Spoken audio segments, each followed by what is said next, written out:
I think ที่ระทึกขวัญมา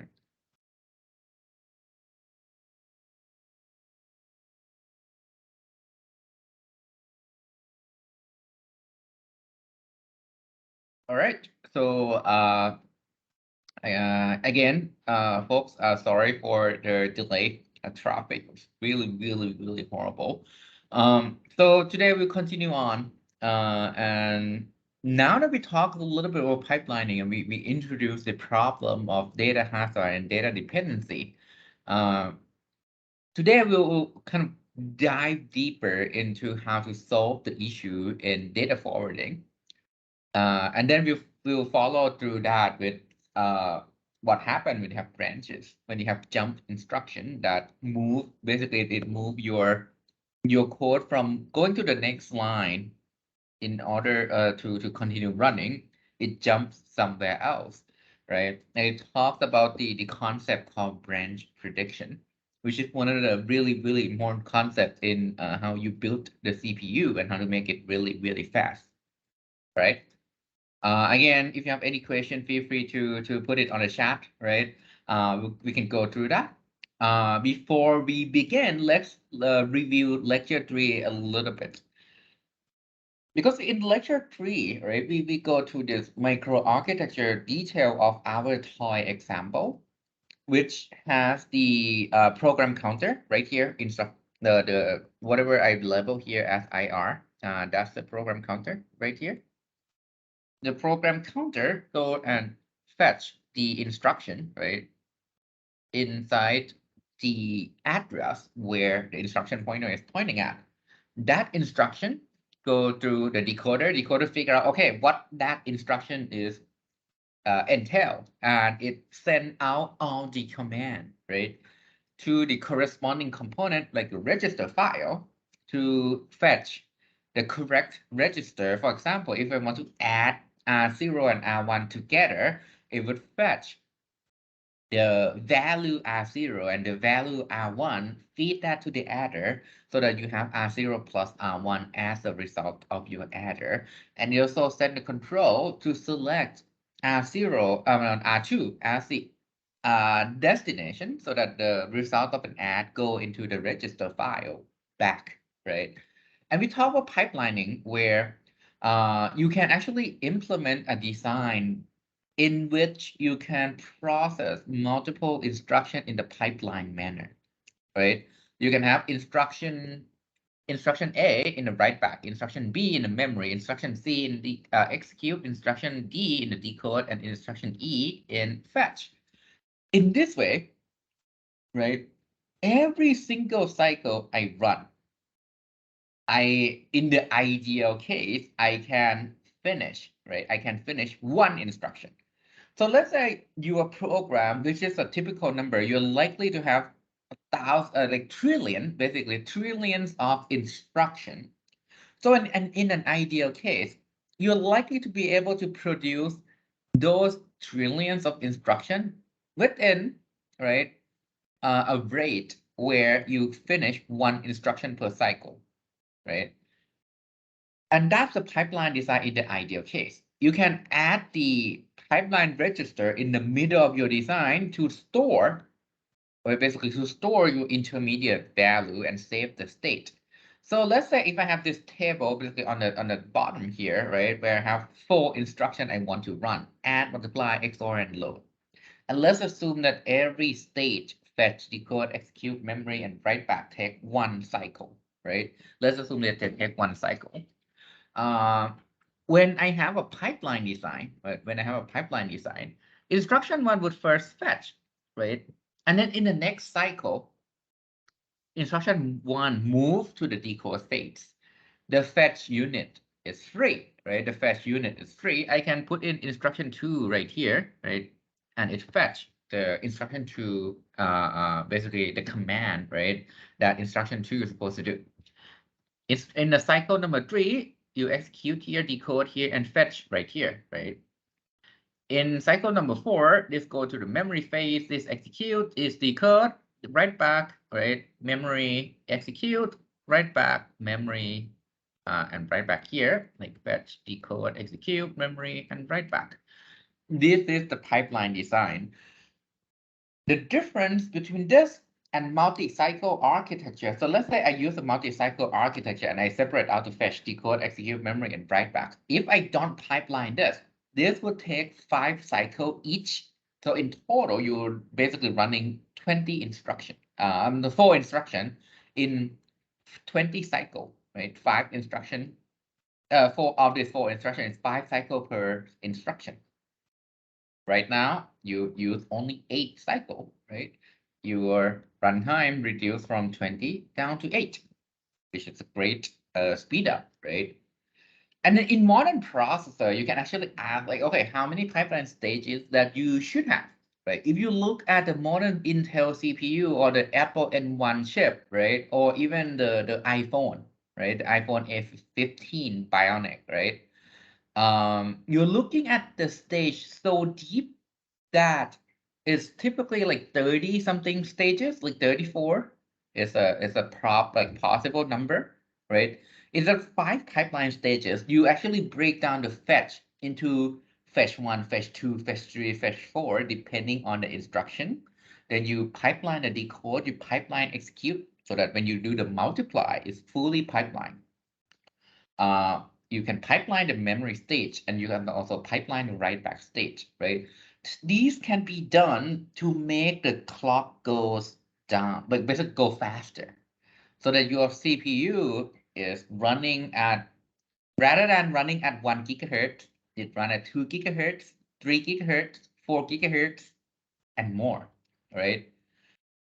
This allows more structure to also be active at all time, which increase the utilization. So if you have a question, okay, this seems perfect. Like, well, what are the downsides? Why cannot I have like 50 stages pipeline and I have like 10 gigahertz clock? Thing is, this also consume more power, right? Also consume more die area. You have limited number of transistor. You can only fit in so many transistor on a chip. You have to decide, what do you want to do with the transistor? Sometimes it might be a better idea to use those transistors for the cache or for the branch predictor, right? There are so many other things on top of pipelining that can improve the performance, and you have limited budget. Basically, it's your transistor is the budget, so you have to figure out. It's also more complex to design correctly. In lab 2, the extra credit part of lab 2, which is pipelining, if you choose to go that route, you will learn that pipelining can be kind of annoying to get it correctly, right? That's five stages pipeline. So imagine you have to like figure out the circuitry for 34 stages or 36 stages, right? And what if there's a branch, which we'll talk about today? So we leave the fourth bullet point a little bit unclear, so we can talk about it later in the class, right? Also, we can talk about superscalar architecture, which kind of we briefly went over, right? For example, if your application has a lot of multiply, which a lot of modern applications have, right? Or floating point multiply, like I need to multiply a floating point number. If I only have one floating point multiply unit in my CPU, everything will queue up for that resource, right? So one idea is you can use more multiplier. You basically add more multiplier, and then you have a way to schedule the instruction into each multiplier. So that's called superscalar architecture. We'll go into more detail on the advanced topic on CPU design after we talk about branch prediction today, right? So this will be the next lecture, and the lecture following that, we will talk about the CPU design in more detail. One more thing, interrupt, all right? We would like to also, before we begin the lecture, we'd like to talk about the project proposal, right? Right now, this September, I'll give you roughly almost 2 weeks, 3 weeks, actually almost 3 weeks, like almost 20 days, 17 days. It's due September 31st. Why so early? To be honest, I would like to make sure that we go over what you want to do. I'll put in a LaTeX template for you guys so that you can use the template. PDF only. I do not accept that Word document. We are doing CS here, right? So if you never use LaTeX, This will be the first time I'll force everyone to use LaTeX. It's a requirement. You can't survive CS degree without using LaTeX, especially the PhD. You need to write paper on LaTeX. It's much better than Microsoft Word. Um, and if you don't have a potential topic yet, please feel free to discuss the topic with me.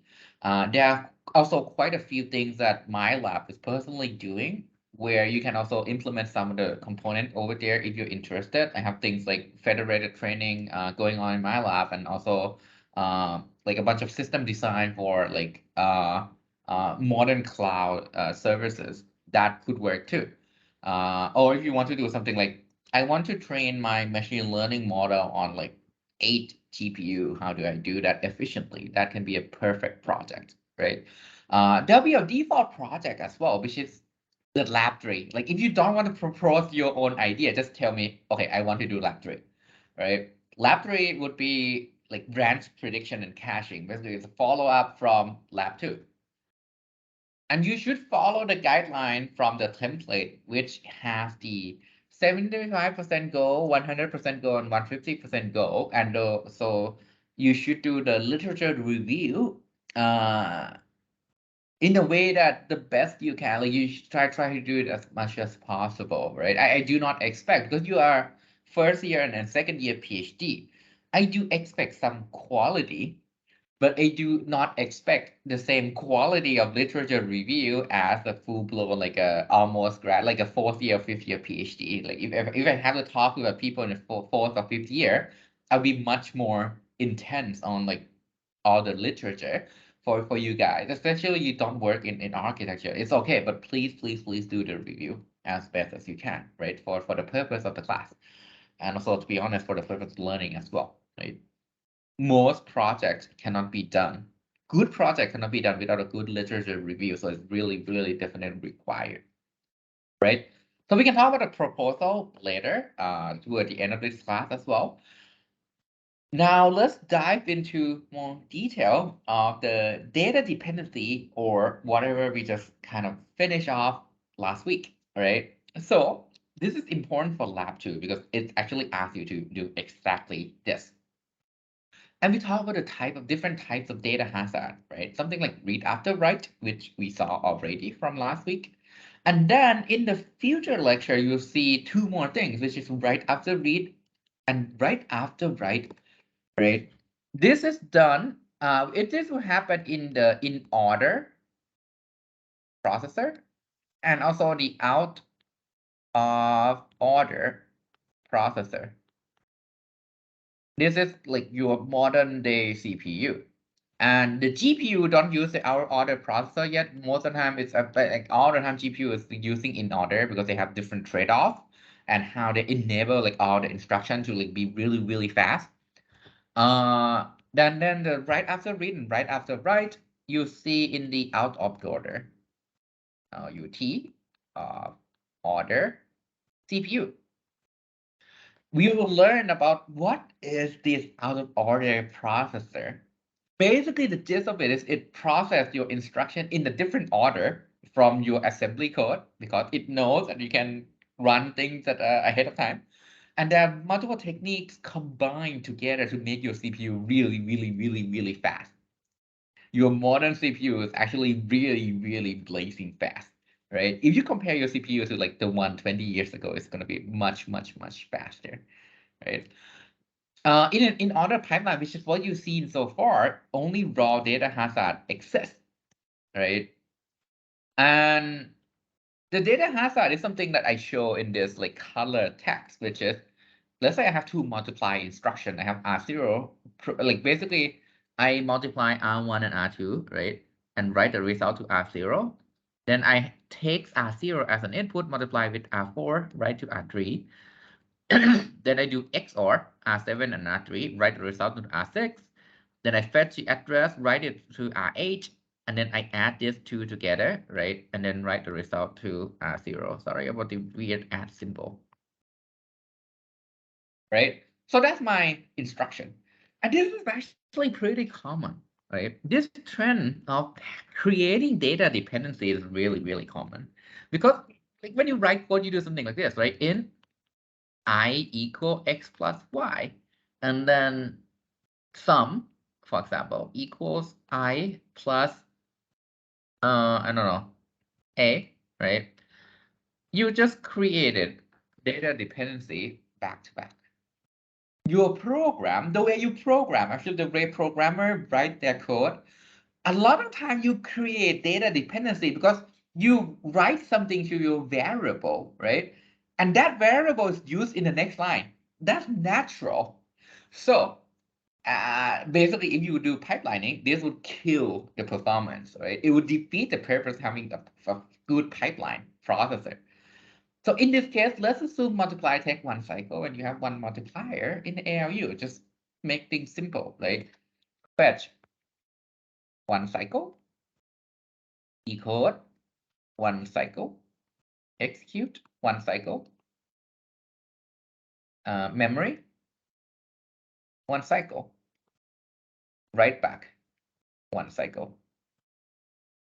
Now let me ask a rhetorical question. Basically, it means a question that doesn't really need the answer because I'm gonna talk about the answer next. But what are my choice, right? What are my choice? Do I have quite a bit of choices? Yes. Let me go through each of the options. The first option is I have data dependency, right? One thing I can do is I'm gonna wait. The first simplest option, which is your lab 2. Your lab 2 without the extra credit is you wait until, right? Until the instruction is ready. How do you wait? How do you make the CPU wait? Because you increment the program counter every single cycle, right? So the way we wait is, well, stop program counter. When you stop the program counter, keep everything in the same state, the CPU frees up so that it can finish the write back. Then you insert invalid instruction or no ops, no operations into the pipeline. Basically, it would allow, right? It allows you to just do nothing. And here's how it's done in more detail, right? So earlier have multiply, right? Let's see the instruction earlier. Sorry, multiply R1 and R2 into R0, right? Oops, sorry. Multiply R1 with R2 and write this to R0. And then you also multiply, right, R0 with R4, right, and write this into R3 if I remember correctly, right? So that's my back-to-back instruction. Let's go with the second cycle where let me call this instruction A, and this instruction B, right? Instruction A is here. Instruction B is here. That's cycle 2. Cycle 2, instruction A is in decode. Instruction B is in the fetch, right? In the next cycle, what happened? Well, you have instruction C in here as well, right? The XOR, right? And I believe it's R3 XOR R6, right? To R7 or something like that, right? So instruction A now goes into the execute. Instruction B goes here. Instruction C goes here. That's cycle 3. All right. Now, can I move A along into the memory stage in the next cycle? Can I move A, instruction A?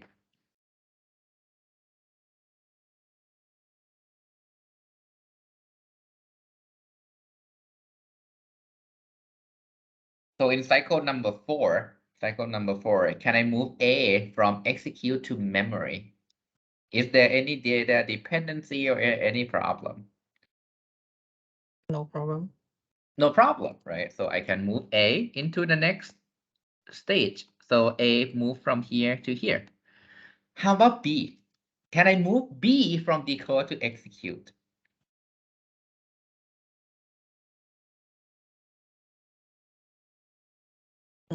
No. No, right? I have to Yes. wait because B needs R0, A produce R0, but R0 is never updated until I finish the write back, which means that A have to finish the write back before B can move on. And C, right, cycle 4. C got stuck here because it cannot go into the decode, right? This is like when you're in a queue and the guy in front of you is waiting, and you have to wait too because the guy in front of you is waiting. You can't cut in line. This part is called bubble. Bubble means I do nothing. The adder and the multiplier see the bubble is like, okay, I'm not doing anything, right? Now, let me change in color. In the next cycle, I can move A here. The bubbles move here. I move the bubble here. This generates the second bubble. I do nothing, right? B is still waiting here. C is still waiting here. This is cycle 5, right? Next year, I should animate this better.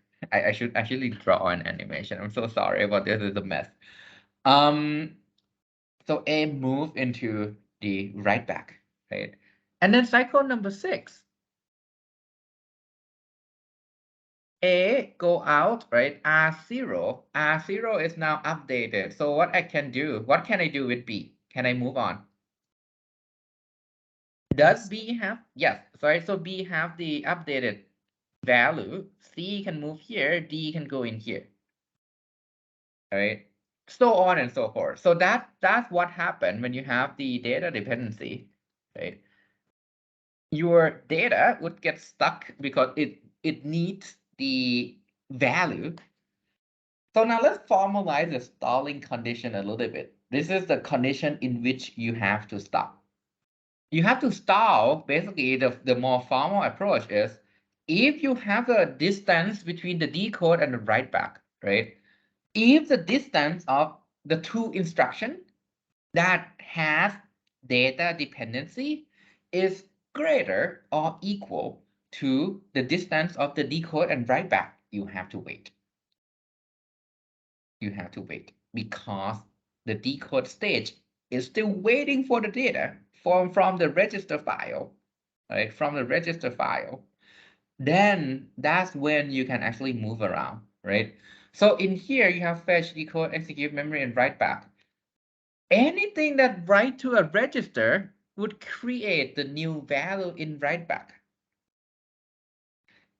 And you see the distance here, right? So you have the read, decode, need the register, right? You have to resume. It's actually safe to resume after, right? After you finish writing. After you finish writing. So that's the problem because it does create performance impact because each stall cycle is one loss cycle. No one's completing anything. You send a bubble, the bubble is done, but it's not really useful. So assume that you have n instruction and s stall cycle. What would be your average CPI for cycle per instruction? How do you calculate that? Basically, this is number of cycle taken over number of instruction. How many cycles do I have to wait? I have to run an instruction in S cycle. So how many cycles do I have to wait? And let's assume a simple ideal 5-stage pipeline. Everything is one cycle. So the total number of cycle is what? N plus S, right? I have n instruction. In the ideal case, if I have to run trillion of them, I will have to run n, well, I mean plus 4, to be honest, because you have to first need to finish the first like instruction in 5 cycle. But generally, it's n plus S. How many instructions are running? N, right? So the bigger S becomes, the worse the performance of your CPU. And F can vary based on how many times this data hazard occurs and the distance between the instruction that caused the data dependency, right? So if you have a deep pipeline, So let's say you have a 30 stages pipeline. And decode need register at stage 10. Register is ready at stage 30. After stage 30, actually, after. In this case, if I have the data, full-blown data dependency, how many cycles could have been wasted? Can someone tell me how many cycles I could have been wasted? What's the distance between the last stage, 30, and stage 10?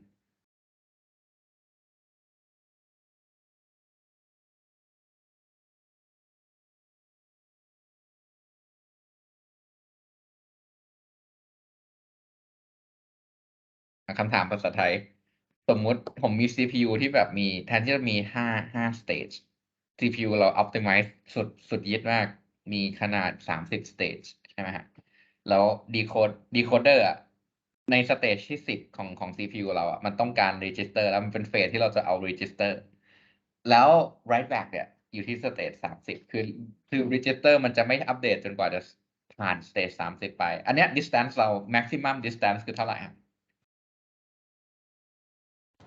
40ไหมครับ 20 30 ลบ 10 มันคือช่องระหว่างdecode ตอนที่เราต้องการ register นั้นน่ะกับสเตจสุดท้ายซึ่งก็คือสเตจ30ใช่ไหมก็คือ20ใช่ เพราะฉะนั้นแปลว่าอะไรถ้าผมมี data dependency แบบเดิมอ่ะคราวนี้ผมไม่ใช่ต้องรอแบบแค่ 2-3 cycle คราวนี้ผมรอ20 cycle เลยรอมาเลยจนกว่า data จะมาเห็นภาพนะครับเพราะว่าพอ CPU มันเริ่มแบบแฟนซีแล้วมันเริ่มมี deep pipeline ไอ้ปัญหาเนี้ยจะใหญ่ขึ้นเรื่อยๆมันจะแบบโอ้ชิปแปลงแล้วคราวนี้เพราะว่าพอมี data dependency ที่เราหยุดนานเลยมันทุกอย่างมันบล็อก pipeline ผมหมดเลยเห็นนะครับอาจารย์ครับ ครับS store cycle มันแปลว่าอะไรนะครับ อ๋อก็คือผมตีต่างเฉยๆว่าผมมีโปรแกรมหนึ่งเนาะเราต้องใช้รันทั้งหมดมีทั้งหมดสมมุติ1 ล้าน instruction อย่างเงี้ยแต่ว่าใน1 ล้าน instruction น่ะผมมี data dependency เต็มไปหมดเลยเพราะว่ามันก็เป็น pattern ในการเขียนโปรแกรมของเราอ่ะเราแบบสร้างตัวแปรอะไรขึ้นมาเราก็ใช้ต่อเลยมันก็จะสร้าง data dependency เนาะแล้วมันโปรแกรมเราเนี้ยไอ n instruction เนี้ยมันต้อง stall ทั้งหมด s cycle ก็คือสมมุติว่าในล้าน instruction ถ้าเราไม่ stall เลยก็ใช้ล้าน cycle ล้านเสร็จแต่คราวเนี้ยเราต้อง stall ด้วยสมมุติต้อง stall ไปด้วยอีก2 ล้าน cycle คราวนี้ cycle per instruction ผมอะแทนที่มันจะเป็นเท่ากับ1ใช่ผมรันล้าน instruction เสร็จในล้าน cycle คราวนี้ผมจะรันล้าน instruction เสร็จใน3 ล้าน cycle เพราะผมใช้เวลา2 ล้าน cycle กับการหยุดเฉยๆไม่ทำอะไรอ๋อครับผมน่าจะงงกับคำว่า store อะครับคำว่า store ก็คือแปลว่าผมไม่ทำอะไรผมหยุดผมต้องส่ง bubble เข้าไปใน pipeline เพราะว่าผมมี data dependency อยู่โอเคครับขอบคุณครับ โอเคครับ alright so what are our second option Alright, so before we begin our second option, let's take a 5 minutes break because this is option 1 is your lab 2. Option 2 is your extra credit for lab 2. Alright, so it is pretty important to make sure you have this like a decoupled mental state where you know exactly that, okay, we are talking about the next technique. Alright, so let's do a quick break and we resume in part 2.